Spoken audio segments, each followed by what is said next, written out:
نحمده ونصلي ونسلم على رسوله الكريم أما بعد أعوذ بالله من الشيطان الرجيم بسم الله الرحمن الرحيم آمنت بالله وبآياته اللهم صل وسلم على سيدنا ومولانا محمد وعلى آله وأصحابه وسلم تسليما كثيرا كثيرا۔ محترم ناظرین سامعین، السلام علیکم ورحمۃ اللہ تعالی وبرکاتہ۔ ہم حقوق کے مضامین پر بات کر رہے ہیں۔ استاذ پر جو حقوق ہیں ان میں سب سے پہلے نمبر پر استاذ کو یہ چاہیے کہ وہ اپنے طلباء کے ساتھ ہمیشہ نرمی، نوازش، شفقت، محبت، رحم، بردباری ایسا سلوک اختیار کرے، اور نبی دو عالم صلی اللہ علیہ وسلم کی مبارک سیرت کو اسوہ بنائے، اس کو اسوہ بنا کر اپنے شاگردوں کے ساتھ نرمی اور شفقت کا برتاؤ کرے۔ اللہ رب العزت نے نبی دو عالم صلی اللہ علیہ وسلم کو مخاطب کرتے ہوئے فرمایا، معلم انسان، معلم کائنات، ان کو مخاطب کر کے اللہ کیا فرما رہے ہیں؟ فَبِمَا رَحْمَةٍ مِّنَ اللَّهِ لِنْتَ لَهُمْ وَلَوْ كُنْتَ فَظًّا غَلِيظَ الْقَلْبِ لَانفَضُّوا مِنْ حَوْلِكَ۔ سورہ آل عمران کی آیت ہے۔ اللہ رب العزت اپنے پیارے حبیب صلی اللہ علیہ وسلم کو فرماتے ہیں کہ اللہ کی رحمت سے آپ ان کے لیے نرم ہو گئے، اور اگر آپ سخت دل ہوتے، آپ کی طبیعت میں سختی ہوتی تو پھر کیا ہوتا؟ یہ لوگ آپ کے پاس سے بکھر جاتے۔ لہٰذا ایک استاذ کے لیے، ایک معلم کے لیے نرم گو ہونا بہت ضروری ہے، نرم گو ہونا بہت ضروری ہے کہ وہ نرمی کا پہلو اختیار کرے، اور نبی کریم صلی اللہ علیہ وسلم کے ارشاد مبارک کو مد نظر رکھے۔ جو ارشاد بچوں کے لیے ہے وہی ارشاد بڑوں کے لیے بھی ہے، کہ وہ شخص ہم میں سے نہیں ہے جو بچوں پر شفقت نہیں کرتا، اور شفقت ہمیشہ نرمی اور محبت سے کی جاتی ہے۔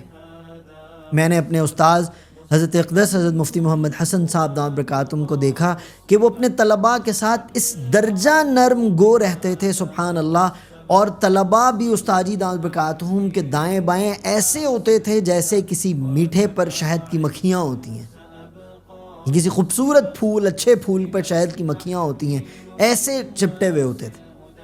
ہمارا دل کرتا تھا کہ استاد جی دامت برکاتہم ہمیں پڑھاتے رہیں اور ہم پڑھتے رہیں، ہم کبھی استاد جی سے جدا نہ ہو، یہ عالم ہوتا تھا۔ تو ہر استاذ کو اس طرح نرم اور محبت والا ہونا چاہیے۔ استاذ کو غصہ آ جانا بھی فطری عمل ہے، غصہ کرے لیکن اتنا نہ کرے کہ طالب علم ہی اس سے دور بھاگ جائیں، ایسی زبان استعمال نہ کرے کہ طالب علم اس سے دور بھاگ جائیں۔ اس چیز سے اجتناب کرنا بہت زیادہ ضروری ہے۔ نمبر 2 پر استاذ کے لیے یہ بات ضروری ہے کہ استاذ اپنی زبان کی حفاظت کرے۔ استاذ کے لیے، معلم کے لیے، اس کی ذمہ داریوں میں ایک اہم ذمہ داری یہ ہے کہ وہ خوش کلام ہو، خوبصورت کلام کرنے والا ہو، ترشرو نہ ہو، سخت زبان والا نہ ہو۔ معلم کو سخت زبان زیب نہیں دیتی، جیسے ہمارے ہاں ہوتا ہے اوئے توئے اور پتہ نہیں کیا کیا الفاظ اللہ تعالیٰ معاف فرمائے کہہ رہے ہوتے ہیں۔ ایسا نہیں ہونا چاہیے۔ نبی دو عالم صلی اللہ علیہ وسلم کی حدیث ہے صحیح بخاری کے اندر، آپ صلی اللہ علیہ وسلم نے فرمایا جو شخص اللہ اور روز آخرت پر ایمان رکھتا ہے، اس کو کیا چاہیے کہ وہ بھلائی اور خیر کی بات کہے ورنہ خاموش رہے۔ اگر تو وہ خیر اور بھلائی کی بات کر سکتا ہے تو کرے، ورنہ خاموش رہے۔ اور بھائی، خیر اور بھلائی کی بات سخت زبان سے کبھی نہیں ہوتی۔ حضرت نبی دو عالم صلی اللہ علیہ وسلم کا کیا مزاج تھا۔ اور دوسری بات میں یہاں پر ایک چیز کہنا چاہوں گا کہ استاذ جو ہوتا ہے نا، وہ اپنے شاگرد کے لیے نمونہ ہوتا ہے۔ استاذ اپنے شاگرد کے لیے نمونہ ہوتا ہے، اس لیے استاذ کو چاہیے کہ خوبصورت گفتگو کرے، اچھی گفتگو کرے، پیار سے بات کرے۔ اور یہاں پر میں یہ بھی بات عرض کرنا چاہوں گا کہ اگر استاذ اپنے شاگرد کو عزت دینا تو اس سے استاذ کا درجہ کم نہیں ہو جاتا، استاذ کا درجہ کم نہیں ہو جاتا، بلکہ شاگرد ادب کرنا سیکھتا ہے، شاگرد ادب کرنا سیکھتا ہے۔ میں نے بھی الحمدللہ تعالیٰ پڑھا جامعہ محمدیہ لاہور میں حضرت شیخ مفتی محمد حسن صاحب دامت برکاتہم کے مدرسے میں۔ میں جب یہ کئی ساتھیوں کو بات بتاتا ہوں تو وہ بعض اوقات مجھے کہتے ہیں کہ یہ یہ ایسی بات کر رہا ہے لائک وہ کہتے ہیں یار یہ چھوڑ رہا ہے، لیکن میں ان سے کہتا ہوں کہ آپ جا کے دیکھیں. میں نے دوران طالب علمی جامعہ محمدیہ میں پڑھتے ہوئے اپنے کسی استاد صاحب کے منہ سے کبھی اوئے بھی نہیں سنا، اوئے سعد ایسا نہیں سنا. بھائی سعد صاحب تقریباً سب اساتذہ یہی فرماتے تھے. ہمارے ساتھی تھے ان کے نام لیتے تھے، بھائی سہیب صاحب کہاں ہیں، بھائی عبدالغفور صاحب کہاں ہیں، بھائی ضیاء الرحمان صاحب کہاں ہیں، بھائی فلاں، بھائی کہتے تھے اساتذہ اپنے شاگردوں کو. کبھی نہیں یاد آیا کہ کبھی اساتذہ نے کوئی ایسا جملہ بولا ہو جس کی وجہ سے ہمارا دل ٹوٹ گیا ہو. اگر شاگرد استاذ کے ساتھ ادب کا معاملہ کرتا ہے تو استاذ کو بھی چاہیے کہ وہ شاگرد کے ساتھ ادب والا معاملہ کرے. جیسے ہم نے شاگرد کے حقوق بیان کرتے ہوئے، شاگرد پر جو استاذ کے لیے حقوق ہے اس کو بیان کرتے ہوئے ہم نے حضرت عمر رضی اللہ تعالیٰ عنہ کا قول آپ کو سنایا تھا، جس میں حضرت عمر رضی اللہ عنہ نے فرمایا کہ عاجزی اور انکساری اختیار کرو جن سے تم علم سیکھتے ہو یا جنہیں سکھاتے ہو. اور فرمایا کہ تم ایسے جو ہے نا وہ متکبر قسم کے عالم مت بنو، جابر قسم کے لوگ مت بنو، بلکہ رحم دل بنو. تو لہٰذا استاذ کو الفاظ بہت اچھے چننے چاہیے اپنے طالب علموں کے لیے، چونکہ استاذ اپنے شاگرد کے لیے نمونہ ہوتا ہے. اگر استاذ اچھی زبان استعمال نہ کرے اور وہ طلباء کے ساتھ بدزبانی کرے یا بہت برے جملے کہے تو اس سے طالب علم کا دل بھی ٹوٹ جاتا ہے. طالب علم دوسرے اساتذہ سے بھی بدزن ہو جاتا ہے، علم سے بدزن ہو جاتا ہے، اور علم سے بدزن ہو کر وہ جہالت کا راستہ اختیار کر لیتا ہے. لہٰذا ان چیزوں سے بہت زیادہ اجتناب کرنا چاہیے. اور ایک بات جو یہاں پر میں بڑی اہم کرنا چاہوں گا کہ بعض اوقات اساتذہ بچوں کو عجیب و غریب القابات اور نام لے کر پکار دیتے ہیں، جس کو قرآن کریم میں اللہ رب العزت نے سورہ حجرات میں بیان فرمایا، یا ایھا الذین آمنوا لا یسخر قوم من قوم عسى ان یکونوا خیرا منہم ولا نساء من نساء عسى ان یکن خیرا منہن ولا تلمزوا انفسکم ولا تنابزوا بالالقاب بئس الاسم الفسوق بعد الایمان ومن لم یتب فاولئک هم الظالمون. اور خاص طور پر اللہ رب العزت نے ایمان والوں کو مخاطب کر کے یہ بات فرمائی کہ ایمان والوں کوئی قوم کسی قوم کا تمسخر نہ اڑائے، کوئی قوم کسی قوم کا مذاق نہ اڑائے. ہو سکتا ہے کہ وہ ان سے بہتر ہوں، اور نہ کوئی عورت دوسری کسی عورت کا مذاق اڑائے، ہو سکتا ہے کہ وہ اس سے بہتر ہو. اور کیا فرمایا، اور عیب نہ لگاؤ، کسی جان پر کسی بھی روح پر عیب نہ لگاؤ. اور ولا تنابزوا بالالقاب، اور نہ ایک دوسرے کو برے القابات سے پکارو. ہوتا کیا ہے، معذرت کے ساتھ، بہت معذرت کے ساتھ ہمارے ہاں اساتذہ کے ایک عجیب، اوئے موٹے، اوئے جاہل، اوئے گنوار، اوئے فلاں ایسے سے لفظ بولتے ہیں کہ میں وہ یہاں بیان نہیں کر سکتا ہوں. اور میں ہاتھ باندھ کے، یہ عمل اسکول، کالج، یونیورسٹی میں بھی ہوتا ہے، یہ عمل مدارس میں بھی ہوتا ہے. بھائی مدارس میں تو نہیں ہونا چاہیے کم از کم. جیسے میں نے آپ کو بتایا کہ میں نے اپنے دوران طالب علمی میں جامعہ محمدیہ میں پڑھتے ہوئے کبھی کسی استاد صاحب کے منہ سے اوئے نہیں سنا، اوئے سعد ایسا نہیں سنا. تو یہ تو اللہ قرآن کریم میں بیان فرما رہے ہیں. استاذ کو تو بدرجہ ان چیزوں کو ازبر کرنا چاہیے، ولا تلمزوا انفسکم ولا تنابزوا بالالقاب. اور آگے کتنی سخت بات ہے، بئس الاسم الفسوق بعد الایمان. فرمایا ایمان کے بعد فسق کے نام سے ملقب کرنا یہ سب سے بری بات ہے. اور پھر ومن لم یتب فاولئک هم الظالمون. اگر کسی سے اب یہ گناہ ہو گیا کسی استاد صاحب سے، وہ اللہ سے معافی مانگے. وہ اگر بچے سے بھی معافی مانگ لیں تو اس میں کوئی قباحت نہیں. بعض اوقات استاذ ایک بچے کو برا نام دیتا ہے، پورے اسکول کے اندر، پورے مدرسے کے اندر، پورے کالج کے اندر بچے اس کو اسی نام سے چھیڑتے ہیں. تو ایسے لوگوں کو چاہیے کہ یہ توبہ کریں. اگر اس بچے کو تکلیف ہو گئی تو کون ذمہ دار ہے؟ اگر اس کا دل ٹوٹ گیا تو کون ذمہ دار ہے؟ ہمارے یہاں یہ عجیب لاجک چلتی ہے، اگر استاذ طالب علم کو کچھ بھی کہہ دے کوئی بات نہیں جی استاذ ہے. بھائی کیوں ایسی بات ہے؟ ایسا کوئی عمل نہیں ہے. وَمَن لَّمْ يَتُبْ فَأُولَٰئِكَ هُمُ الظَّالِمُونَ. اگر ہو گیا توبہ کرو. توبہ نہیں کرو گے تو اللہ کیا فرما رہے ہیں، جس نے توبہ نہ کی وہی لوگ ظالم ہیں. لہٰذا اپنی زبان کی حفاظت بہت زیادہ ضروری ہے کہ اپنے شاگردوں کے ساتھ خوبصورت طریقے سے بات کرنا، ان کو ان کے اچھے نام سے پکارنا، اچھے نام سے ان کو مخاطب کرنا. اور یہی چیز ہمیں حضرت نبی دو عالم صلی اللہ تعالیٰ علیہ وسلم کی مبارک احادیث سے بھی پتہ چلتی ہے۔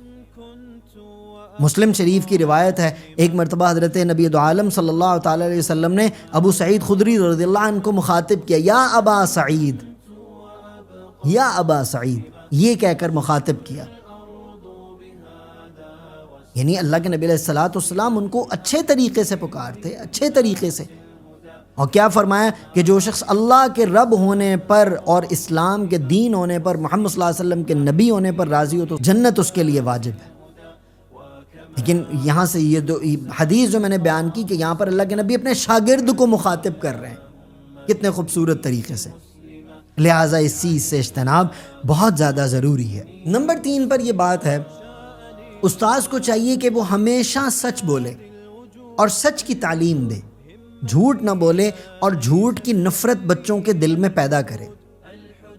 یہ بات معلم کے لیے بھی ضروری ہے کہ وہ سچ بولے، اور متعلم طالب علم کے لیے بھی ضروری ہے کہ وہ سچ بولے، کبھی بھی جھوٹ کا سہارا نہ لے، کیونکہ جھوٹ ایک ایسا ناسور ہے کہ جو بہت سے گناہوں کا پیش خیمہ ہے۔ لہٰذا معلم اور متعلم دونوں اس چیز سے بچیں اور سچائی کی صفت کو اختیار کریں۔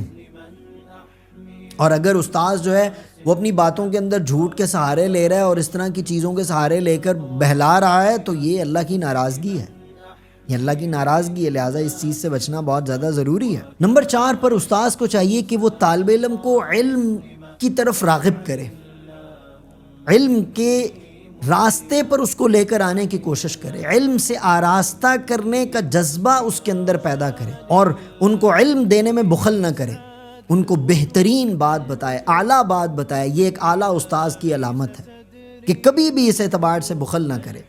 نبی دو عالم صلی اللہ علیہ وسلم نے ایک بات فرمائی کہ جس سے اس علم کے بارے میں پوچھا جائے جو اسے حاصل ہے، پھر وہ اسے چھپائے، یعنی لوگوں کو پورے طریقے سے بات نہ بتائے، رفع دفع کر دے، بس اس کو ہی کہتے بس جیسے میں نے کہہ دیا ویسے کر لو، بس ختم، اس کو تشفی نہ ہو، اس کو تسلی نہ ہو۔ آپ نے فرمایا کہ جس سے اس کے علم کے بارے میں پوچھا جائے اور جو اسے علم حاصل ہے، جو اس کو علم پتہ ہے، وہ پھر اس کو چھپائے اور اس کو بتائے نا، فرمایا قیامت کے دن اسے آگ کی لگام پہنائی جائے گی۔ لہٰذا علم رسانی کے سلسلے میں امانت داری، دیانت داری کے ساتھ چلنا بہت زیادہ ضروری ہے۔ اور نمبر 5 پر استاذ کو چاہیے کہ سبق پڑھاتے ہوئے ایسی تقریر نہ کرے کہ جو طلباء کے سر کے اوپر سے گزر رہی ہو، بلکہ عام فہم گفتگو کرے، خوبصورت بات کرے، عام فہم گفتگو کرے۔ یہ بھی ہمیں پتہ چلتا ہے، حضرت علی رضی اللہ تعالیٰ عنہ فرماتے ہیں کہ لوگوں سے ان کی سمجھ اور استعداد کے مطابق بات کیا کرو، اور فرمایا کہ کیا تم چاہتے ہو اللہ اور اس کے رسول کی تکذیب کر دی جائے؟ لہٰذا ایسی گفتگو کرو جو لوگوں کو سمجھ میں آ جائے، جو لوگوں کو علم کا لوگوں کے اندر شوق پیدا ہو جائے، نہ کہ وہ کہ یار بہت مشکل چیز ہے بھائی، ہماری گیم سے باہر ہے، چھوڑو چلو، نہیں، نرم گفتگو کرے۔ نمبر 6 پر استاذ کو چاہیے کہ وہ طالب علم کی حوصلہ افزائی کرے، کہ اگر ایک بچہ تعلیمی کارکردگی اس کی اچھی ہے، اگر استاذ صاحب کلاس میں کوئی سوال کر رہے ہیں تو وہ بچہ اچھا جواب دے رہا ہے، اچھا پڑھنے والا ہے، تو اس کی حوصلہ افزائی کرے، اور کمزور بچوں کی بھی حوصلہ افزائی کرنی چاہیے۔ بعض اوقات یہ بات سننے میں آتی ہے، کیونکہ ہم بھی پڑھ کے ہی آگے آئے ہیں، بعض اوقات یہ بات سننے میں آتی ہے کہ کئی لوگ یہ بات کہہ دیتے ہیں، کئی ٹیچرز وغیرہ، کئی اساتذہ وغیرہ، زیادہ تعریف کرو نا تو سر پہ چڑھ جاتے ہیں، تھوڑے سے کام پر کسی کی تعریف کرو نا وہ پھٹنے پہ آ جاتا۔ بھائی کس نے کہا ہے آپ کو؟ کون پھٹنے پہ آتا ہے؟ بھائی اگر کسی طالب علم کی، اگر کسی اپنے شاگرد کی، اس کے اچھے عمل پر، اچھے کام پر، اچھی تعلیمی کارکردگی پر اس کی تعریف کی جائے تو اس میں مزید ذوق اور شوق پیدا ہوتا ہے پڑھنے کا۔ یہ بالکل غلط کانسیپٹ ہے۔ ہمارے معاشرے میں کچھ باتیں اس طرح کی چلتی، میرا تو سر پھٹتا ہے۔ آپ پھر کہیں گے کہ یہ اپنی ہی مثالیں دیتا ہے، میں اور کن کی مثالیں دوں؟ ہمارے شیخ حضرت مفتی محمد حسن صاحب دعوت برکاتہم، یقین کریے ہم کئی ساتھی بڑے کمزور تھے پڑھائی کے اعتبار سے، ہمارے استاد جی ان کو بھی دعائیں دیتے تھے، اللہ تعالیٰ اپنی بارگاہ میں قبول فرمائے، اللہ تعالیٰ میرے بیٹوں سے راضی ہو جائے، اتنی دعائیں دیتے تھے، اور آج ماشاء اللہ تعالیٰ وہ طلباء کرام دین کی خدمت کر رہے ہیں۔ کئی اسکول اور کالجز کے ایسے ہمارے اساتذہ ملے کہ وہ اتنے خوبصورتی سے بچوں کو اپریشیٹ کرتے تھے کہ آج وہ بچے قابل ہیں. اور نبی دو عالم صلی اللہ تعالیٰ علیہ وسلم کی حدیث سے بھی ہمیں یہ بات پتہ چلتی ہے. مسلم شریف کی حدیث ہے. ایک مرتبہ نبی دو عالم صلی اللہ علیہ وسلم نے حضرت ابی ابن کعب رضی اللہ تعالیٰ عنہ سے کچھ معلوم کیا. فرمایا کہ کتاب اللہ کی سب سے عظیم آیت کون سی ہے؟ یہ بات پوچھی حضرت ابی ابن کعب رضی اللہ تعالیٰ عنہ سے. تو حضرت ابی ابن کعب رضی اللہ تعالیٰ عنہ نبی دو عالم صلی اللہ علیہ وسلم کو جواب عطا فرمایا کہ رسول اللہ آیت الکرسی ہے. تو آپ صلی اللہ علیہ وسلم نے دعا دی. آپ صلی اللہ علیہ وسلم نے حضرت ابی ابن کعب رضی اللہ تعالیٰ عنہ کو دعا دی. فرمایا لیہنک العلم ابا المنذر، فرمایا کہ اے ابو منذر تجھے علم مبارک ہو. دعا دی ان کو. تو لہٰذا استاذ کو حوصلہ افزائی کرنی چاہیے، دعا دینی چاہیے. اور ایک بہت اہم بات نمبر 7 پر کہ استاذ کو اپنے طالب العلم کے لیے، اپنے شاگرد کے لیے دعا کرنی چاہیے. اس کے حق میں ہمیشہ دعا نہ چھوڑے. یہاں پہ میں ایک بات یہ بھی عرض کرنا چاہوں گا، جو قرائے کرام ہوتے ہیں نا، یہ جو مدرسوں میں پڑھاتے ہیں، یہ لوگ بعض اوقات بڑی دے مار 4:30 کرتے ہیں.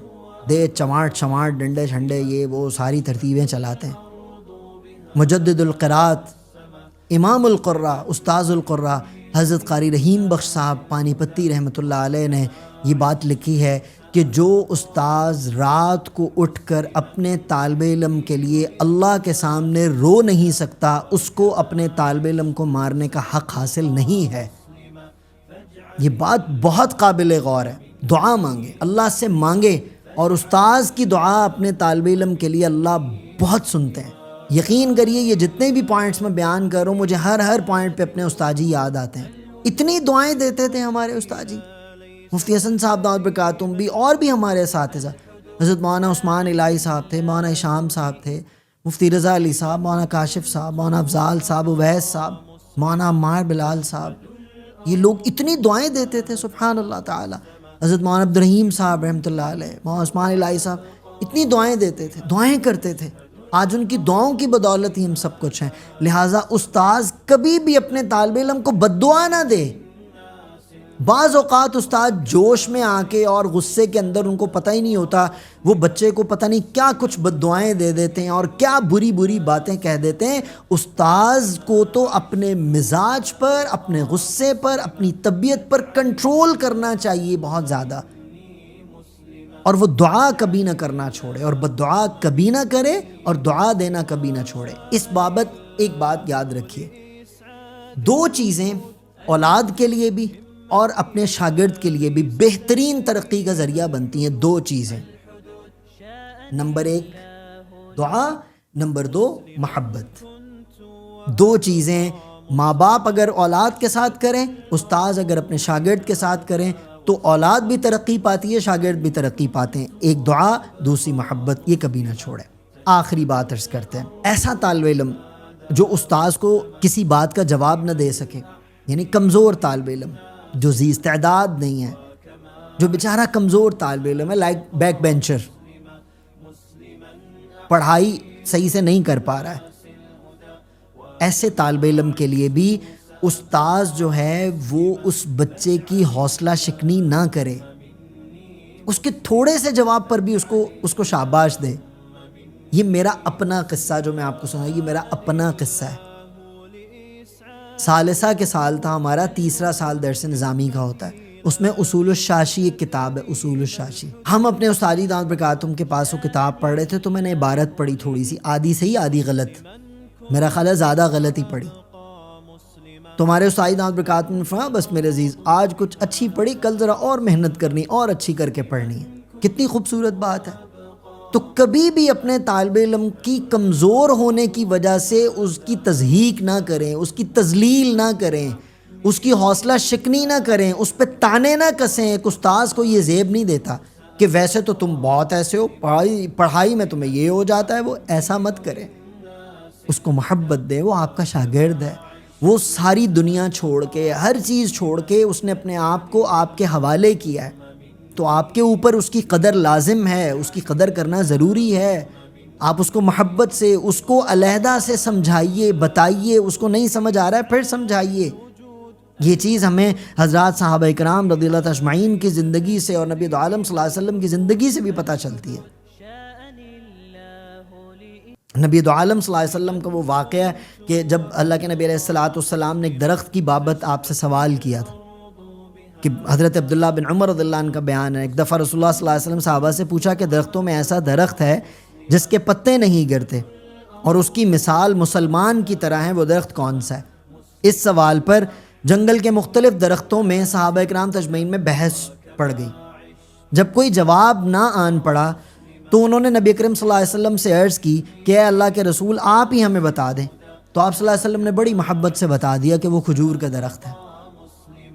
یعنی صحابہ کو یہ حدیث پوری میں نے آپ کے سامنے بیان کر دی کہ یہاں پر کہیں پر بھی اللہ کے نبی علیہ السلام نے ان کو ایسا نہیں کیا، ایسا کچھ نہیں کہا کہ تم یہ وہ نہ، بس بتا دیا کہ وہ کھجور کا درخت ہے۔ تو استاذ کو چاہیے کہ اگر کمزور طالب علم کسی بات کا جواب نہ دے سکے تو اس کو محبت سے صحیح جواب بتا دے، نہ کہ اس کی تضحیک و تذلیل کرے۔